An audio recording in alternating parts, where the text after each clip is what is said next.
बैसाख का महीना चल रहा है। शंकर के शिवालय में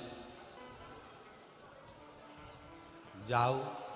शिव के शिवालय में 3 स्थानों का स्पर्श अवश्य जरूर।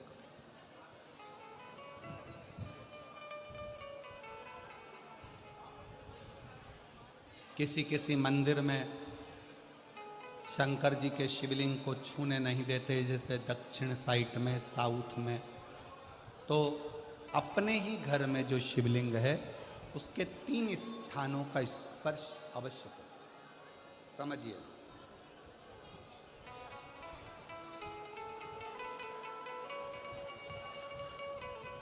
पहला शंकर भगवान के जहाँ से जल बहता है उस स्थान, ये जलाधारी है, जल बहता है, ये शिवलिंग है। यहाँ से जो पानी नीचे की ओर जाता है उस स्थान का स्पर्श अवश्य करें। दूसरा, शिवलिंग का जो गोल भाग है उस गोल भाग में कहीं पर भी अपनी हथेली का स्पर्श अवश्य करें। तीसरा, शंकर भगवान के शिवलिंग का जो ऊपर का भाग है वहाँ अपने अस्त्र का स्पर्श अवश्य करें। तीनों स्थान पर ब्रह्मा, विष्णु और महेश का स्मरण करते हुए जब बैसाख महीने में आप शंकर भगवान को जल समर्पित करें। शिव जी को जब बैसाख के महीने में जल दिया जाए तो दोनों हाथ से अंजलि में कलश रखकर शंकर भगवान की अपने हाथ की अंजलि में जल रखकर शिव जी को जल अवश्य समर्पित करें। शिवरात्रि के बैसाख महीने की शिवरात्रि पड़े, बैसाख महीने की प्रदोष पड़े तो एक बेलपत्र शंकर को अवश्य समर्पित करें। मान लो गर्मी बहुत तेज है, पेड़ों पर बेलपत्र नहीं मिले तो एक दुर्वा शिव को अवश्य समर्पित करें। मान लो बहुत तेज गर्मी पड़ने पर, यहाँ रतनगढ़ में तो हम देख रहे हैं रजी रज, धूली धूल इतनी है, मिट्टी इतनी है कि यहाँ तो दुर्वा मिलना भी बड़ा मुश्किल है। तो एक चावल का दाना शिव को जरूर समर्पित करो, उतने में।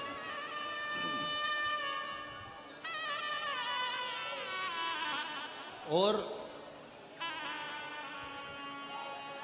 बैसाख महीने में सबसे ज्यादा जरूरी है, जो सबसे ज्यादा जरूरी है बैसाख महीने में, वो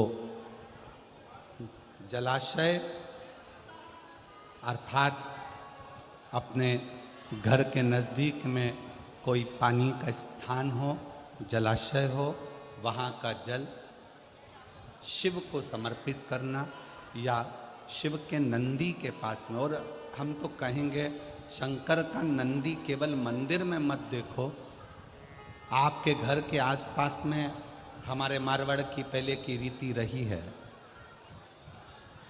राजस्थान में बहुत सालों पहले, जब लगभग 19 से 20 साल पहले हम फलोदी में आए थे, 20 साल पहले। और 20 साल पहले जब हम फलोदी में आए थे राजस्थान में, तो हमने उस फलोदी राजस्थान में देखा था कि प्रत्येक घर के बाहर पत्थर का एक छोटा सा कुंडा जैसा होता। 2 चीजें हमने फलोदी राजस्थान में प्रत्येक घर के बाहर 20 साल पहले देखी थी। एक इतना बड़ा कुंडा पत्थर का जिसमें लोग भोजन रख देते हैं, और एक बड़ा सारा कुंडा जिसमें लोग पानी भर देते हैं, जिससे चिड़िया, पशु, पक्षी, गौ माता सब उस पानी को पीती रहे और आपका और हमारा कल्याण होता रहे। इस भाव से प्रयास करो। शिव जी को तो जल समर्पित करो,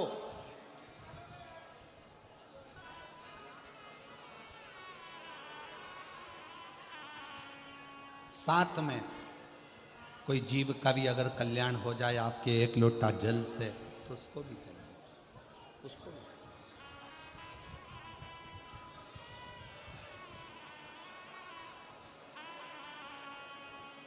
शंकर भगवान,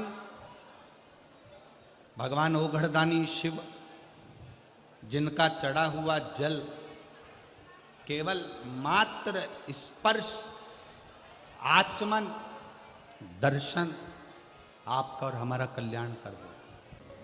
अपने बैसाख महत्म में यह वर्णन किया कि एक बेलपत्र का वृक्ष हो या पीपल का वृक्ष हो या तुलसी का पौधा हो या आंवले का वृक्ष हो या बट वृक्ष हो, उस वृक्ष के नीचे बैसाख के महीने में जो जल समर्पित करा जाता है, उस जल की पुण्याई इतनी प्रबल हो जाती है कि व्यक्ति के जीवन में जितना पाप कर्म करा होता है वो सब निष्फल हो जाता है, वो सब समाप्त हो जाता है।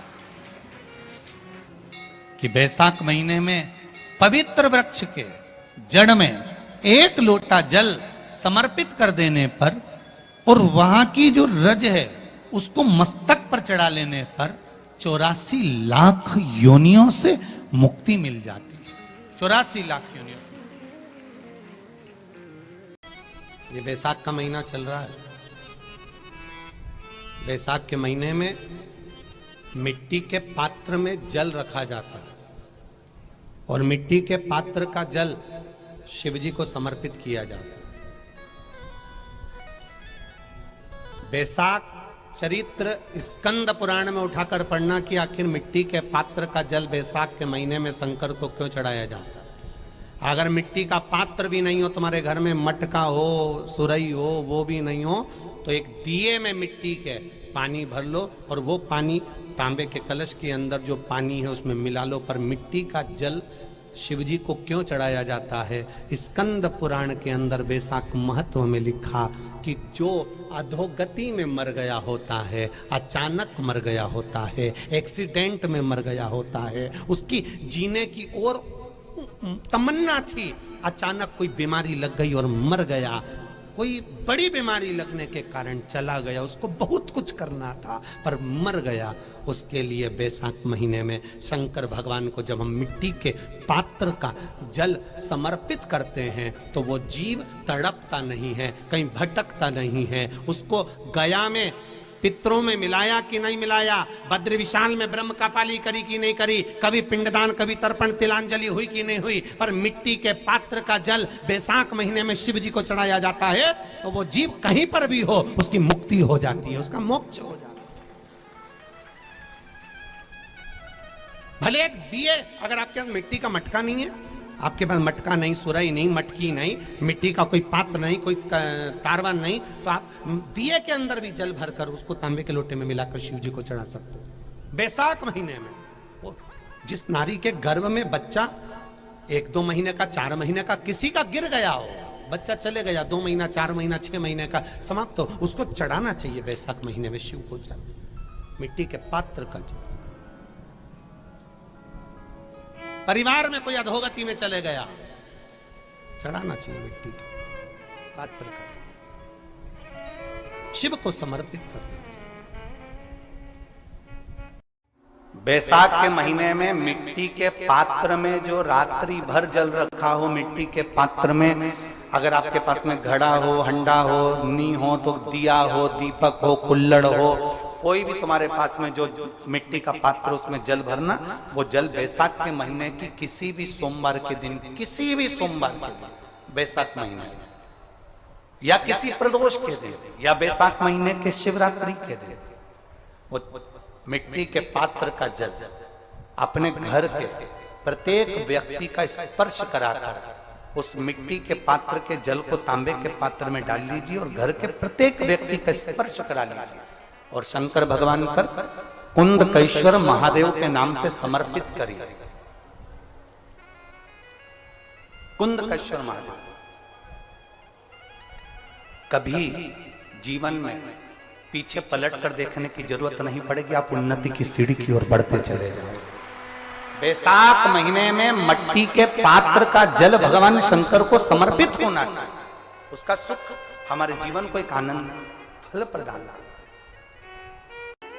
बैसाख महीने में जो प्रदोष आती है बैसाख के महीने में, बहुत ध्यान से सुनना भाई, जो अपनी जिंदगी से बहुत तंग आ गए हो, परेशान हो गए हो, कष्टमय जीवन जी रहे हो, बहुत दुखी हो गए हो, उनके लिए ये स्कंद पुराण का चरित्र फिर मिले ना मिले, आप प्रेम से सुन लो भाव से।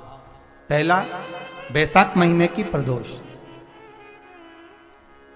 चाहे वो शनिचरी प्रदोष हो, चाहे रविवार की हो, सोमवार की हो, मंगल की हो, बुधवार की हो, गुरुवार की हो, शुक्रवार की हो, शनिवार की हो, कोई भी वार की हो, पर बैसाख महीने की प्रदोष, प्रदोष काल में शाम का समय सूर्य डूब रहा हो, बस डूबा ही हो, और उस समय पर सूर्य के डूबन के तुरंत बाद बाबा को धतूरे के साथ में बेलपत्री ना चढ़ाते हुए बेलपत्री के वृक्ष के 7 कांटे बाबा के शिवलिंग पर समर्पित करे जाते हैं महाराज, अपनी जिंदगी में अड़चनों को हटाने के लिए। फिर आप जिस व्यापार में उतरे, जिस व्यवसाय में उतरे, जिस नौकरी में उतरे, आप दिल से करें, आपको तरक्की मिलेगी। आप हार नहीं सकते, नीचे नहीं आ सकते, उन्नति पर ही चढ़ेंगे। एक वैशाख मास की मेरी जीजियों, एक बात अपने जीवन में उतार कर रखना, कभी जिंदगी में अगर कभी ऐसा योग लगे, कभी तुम्हारे जीवन में कभी ऐसा लगे, अब तो थोड़ी शरद चालू हो गई, ठंडक चालू हो गई, तो मट्टी के पात्र का जल से शिव का अभिषेक कभी तो नहीं हो सकता, पर बैसाख महीने में, ज्येष्ठा महीने में कभी मौका लगे अपने जीवन में, और तुम्हें लगे कि मेरे जीवन में दुख समाप्त ही नहीं हो रहा, मेरे दुख जा ही नहीं रहा, तो 5 बेलपत्र,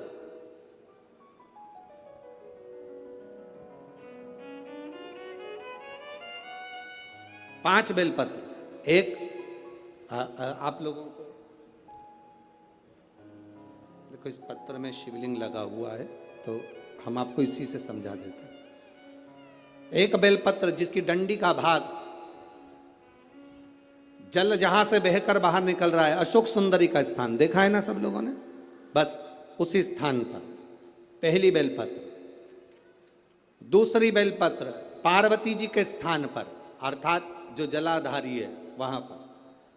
तीसरी बेलपत्र शंकर भगवान के शिवलिंग के सम्मुख में जहां आप बैठे हो वहां बैठकर डंडी का भाग विपरीत दिशा में रखकर, तीसरा बेलपत्र। चौथा बेलपत्र भगवान शंकर का जल जहां से नीचे गिर रहा है उस ओर सीधी बेलपत्र नीचे की ओर। और 5वीं बेलपत्र शंकर भगवान के अशोक सुंदरी के स्थान को छुआकर नंदी के पास रखकर, जो घड़े में जल है, अर्थात मट्टी के पात्र में जो तुम जल लेकर गई हो, उस पात्र के जल से शंकर का अभिषेक कर देना, शिव को वो जल समर्पित कर देना। जिंदगी में कैसा भी दुख हो वो कटता ही है, वो दुख रह नहीं सकता, ये निश्चित था। बैसाख और ज्येष्ठ 2 महीने ऐसे होते हैं जिन 2 महीने के किसी भी 2 प्रदोष पर यदि अनार का पुष्प शंकर भगवान को समर्पित करा जाता है, भगवान शिव जी को अगर अनार का पुष्प समर्पित करा जाता है तो संपदा की कमी नहीं होती, कभी वैभव की कमी नहीं होती। केवल 2 महीना ऐसा होता है, एक होता है बैसाख का महीना, एक होता है ज्येष्ठ का महीना। ये 2 महीने में कभी भी कोई सी भी 2 प्रदोष, किसी भी 2 प्रदोष को ले लो, और उसमें अनार का फूल, जो अनार का फल लगता है उसमें फूल भी लगता है, अनार का यदि पुष्प, एक ही पुष्प यदि शंकर के शिवलिंग को समर्पित करा जाए तो कभी, हम तो यहाँ तक कहेंगे कि कोई बहुत छोटे से छोटा व्यक्ति है, भले हाथ गाड़ी चला रहा है, ठेला गाड़ी चला रहा है, रिक्शा चला रहा है, उसके पास धन नहीं है, बहुत कमज़ोर है, पैसा नहीं है, बहुत तकलीफ में है, बहुत दुखी है, तो हम तो उससे कहेंगे कि या तो बैसाख के महीने में या ज्येष्ठ के महीने में कोई भी 2 प्रदोष को अनार का पुष्प यदि वो समर्पित कर देता है तो निश्चित है उसके घर में वैभव संपदा बढ़ना प्रारंभ हो जाती है, कार्य में उन्नति है।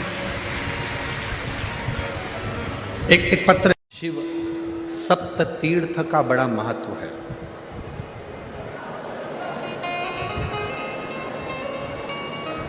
जिस नारी को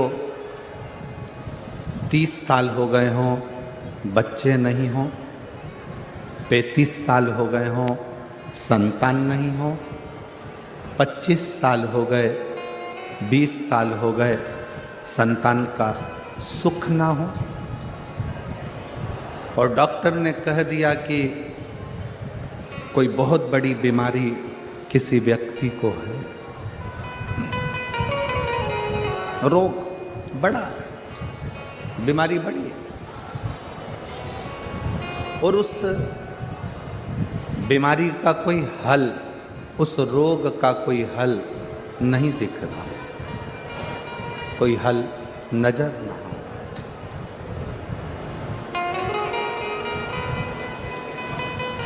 कोई हल दिख ना रहा। तो बैसाख महीने में शिव सप्त तीर्थ का एक अनुष्ठान अपने जीवन में जरूर करें। मट्टी के पात्र में जल भरना और मट्टी के पात्र में जल भरकर प्रतिदिन रोज 7 दिन का ये नियम होता है सप्ततीर्थ का। सप्ततीर्थ बस विराम जो है उसका प्रदोष के दिन होना चाहिए। और बैसाख के महीने में जब आप सप्ततीर्थ का अनुष्ठान करें, 1 घड़ा जल का रोज भरें प्रतिदिन, और 1 बेलपत्र, 1 शमी पत्र उस घड़े के नजदीक में कोई पात्र में अवश्य रखें। पात्र को, जो जल का घड़ा है, जल का पात्र है, उसको मट्टी के ही दीप से या कोई श्वेत वस्त्र जिसको मला गया हो, धोया गया हो, साफ हो, उस वस्त्र से ढक दें। एक दिन एक शिवालय में जाएं, शमी पत्र अशोक सुंदरी वाली जगह पर समर्पित करें। अशोक सुंदरी की जगह जानते हो ना आप लोग? अशोक सुंदरी की जगह पर शमी पत्र समर्पित करें। बेलपत्र जहां आप खड़े हैं उधर से डंडी का भाग आपकी ओर हो, और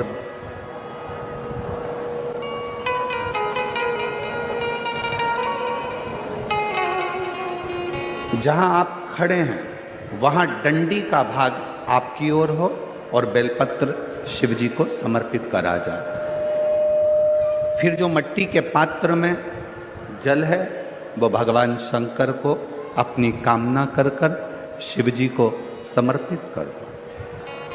संतान के लिए कर रहे हो तो वहीं से जल को एक कटोरी में, एक पात्र में झेल लीजिए। उस जल का आधा भाग नंदी के पास बैठकर आप ग्रहण कर लो, आधा भाग अपने पति को देना प्रारंभ कर दो। कोई रोग के लिए कर रहे हो, किसी बीमारी के लिए कर रहे हो, तो वो जल आप अपने घर की देहली में प्रवेश करने के पहले अपने मुख में उसको ग्रहण कर लो। एक दिन में एक शिवालय, दूसरे दिन दूसरा शिवालय, तीसरे दिन तीसरा शिवालय। अगर अपने नगर में, अपने गांव में, अपने क्षेत्र में 7 शंकर के मंदिर नहीं हो, यदि अपने गांव में, अपने नगर में, अपने क्षेत्र में 7 शंकर के शिवालय नहीं हो, तो मिट्टी का शिवलिंग बनाकर उस पे चढ़ा, पर रोज एक शिवालय अलग होना चाहिए। प्रदोष के दिन जब आप इस सप्ततीर्थ का विराम करेंगे, उस समय पर जल, जब प्रदोष काल आए, प्रदोष काल का जब समय हो जल चढ़ाओ सुबेरे, पर प्रदोष काल का जब समय हो उस जल का पान उस प्रदोष काल में कर लेना। प्रदोष को, जो प्रदोष काल में उस जल को शंकर का पंचाक्षर मंत्र नमः शिवाय, षडाक्षर मंत्र ओम नमः शिवाय या श्री शिवाय नमस्तुभ्यम बोलकर प्रदोष काल में उस जल का पान करें। बाबा को प्रार्थना करें, शिव से विनय करें। ये नियम केवल बैसाख के महीने में होता है, इसको बाकी के महीने में नहीं किया जाता है। इसको बाकी के महीने में नहीं करते, केवल बैसाख।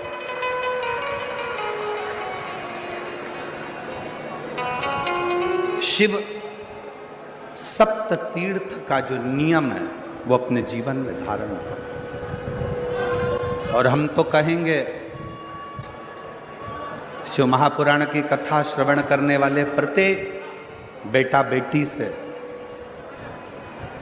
शिव महापुराण की कथा सुनने वाले प्रत्येक शिव भक्त से हम तो कहेंगे कि शरीर में कोई रोग नहीं भी है, संतान की प्राप्ति नहीं भी चाहिए, उच्च शिक्षा के लिए आप कर रहे हैं, अपने जीवन की खुशहाली के लिए कर रहे हैं, तो शिव का सप्त तीर्थ अनुष्ठान अवश्य करें, अवश्य करें और अपने जीवन को सार्थक करें।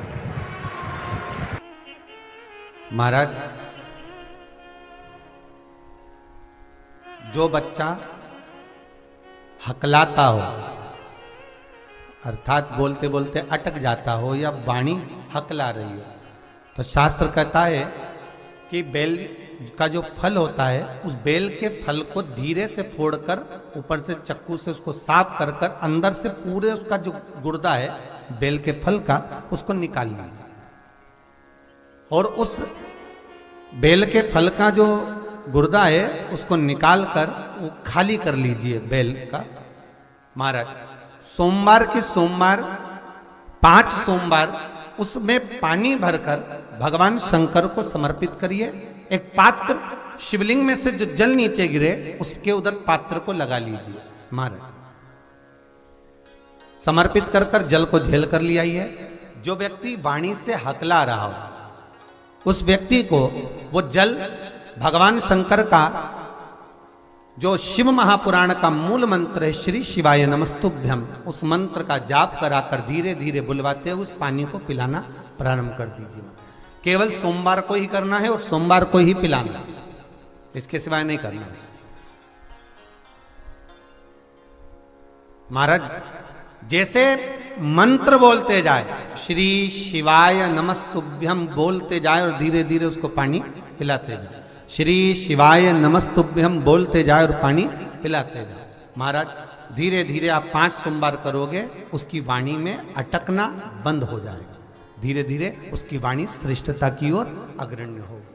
तो बीले की महत्वता भगवान लिंग पुराण के अंतर्गत वर्णन कर रहे हैं, भगवान शिव कह रहे हैं। स्कंद पुराण के अंतर्गत, लिंग पुराण के अंतर्गत, नर्मदा पुराण के अंतर्गत, शिव महापुराण के अंतर्गत कि जो बीला है, इस बीले की महत्वता, इस बीले का सुख क्या है, क्या कहा महाराज जी।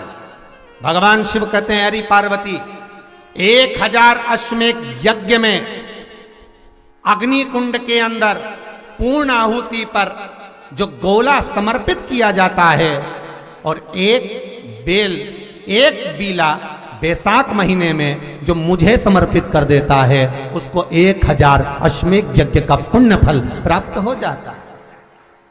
मात्र एक बेल।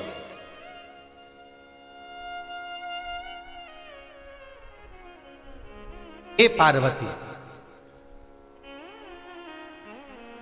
संसार का मनुष्य जब मुझे वो बेलपत्र समर्पित कर, वो बेल का फल समर्पित करता है, पार्वती वो फल जो मुझे चढ़ता है, फिर मैं भले नर्मदा के जल से निकला हुआ कंकर शंकर क्यों ना हूं, फिर चाहे मैं गंगा के जल से निकला हुआ कंकर शंकर क्यों ना हूं, चाहे फिर मैं यमुना के जल से निकला हुआ कंकर शंकर क्यों ना हूं, चाहे मैं सरयू के जल से निकला हुआ कंकर शंकर क्यों ना हूं, चाहे मंदाकिनी के जल से निकला हुआ कंकर शंकर क्यों ना हूं, ए पार्वती, फिर जो भी शिवलिंग पर वो बेल समर्पित होता है वो बेल उठाकर जीव अपने कार्य में ले सकता है। ये माँ उमा से कह रहा है। तो उस बेल की महत्वता जानेंगे। अब अपन उस बेल को जानने के लिए वापिस स्कंद पुराण में चले, तो स्कंद पुराण में लिखा हुआ है कि जो बेल बैसाख के महीने में शंकर को चढ़ाया जाता है वो बेल का फल उठाकर रख लिया जाता है। बैसाख के महीने में उस चढ़े हुए, बाकी के आपको बेल का फल खाना हो तो बात दूसरी, पर चढ़ा हुआ जो बेल का फल है वो पूरा बैसाख नहीं खाना, बैसाख के बाद में अगला जो महीना आए उस महीने के अंदर उस फल के अंदर का गुर्दा निकालकर उसको सुखा लीजिए और सुखाकर जिस व्यक्ति को पथरी की बीमारी हो और जिस व्यक्ति को पेट में बहुत भोजन पचता ही नहीं है, पूरा शरीर पाचन क्रिया बेकार हो गई, उस व्यक्ति को केवल 7 दिन तक शंकर पर चढ़ा हुआ वो बेलपत्र प्रदान कर दीजिए। पथरी भी बाहर और पाचन क्रिया भी ठीक, जिंदगी भर तकलीफ नहीं। उस बैसाख में उस फल की इतनी महत्वता बाबा भोलेनाथ स्कंद पुराण, लिंग पुराण, नर्मदा पुराण, पद्म पुराण के अंतर्गत, शिव महापुराण के अंतर्गत वर्णन कर उसकी महत्वता। वो बेल का फल साधारण नहीं हो सकता।